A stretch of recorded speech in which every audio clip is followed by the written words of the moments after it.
How to fully close your Royal Bank account, which is basically RBC, right? It's very easy if you want to close your account. So you have to go to the website, that is RBC, and here I have mentioned some of the steps.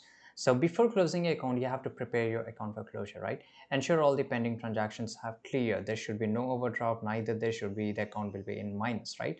Make sure there are no outstanding checks or scheduled payments. This is very important. Transfer any remaining balance to account another account. This can be done through online banking at a branch or via an ATM. Leave a small amount to cover an unexpected fees or charges, right? Now here they will ask you the personal identification. So you should have your government issued ID and ensure your, all the checkbooks and everything is available with you. So visit the branch, locate your near RBC branch, bring your ID and account information, right? And the second way, you can just go and call this number, which is a customer call number, and they will just close your account while talking to you, right? And the first, as I already told you, you can just visit the branch. The third one is using online method.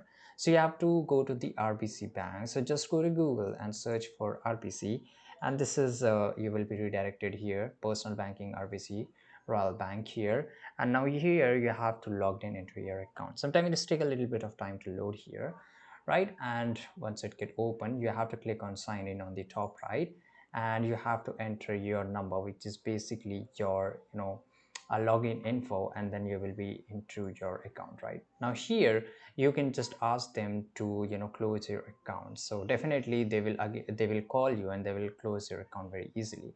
So these are the some of the ways where you can close your account very easily in RBC. I hope you found this video very useful. Subscribe.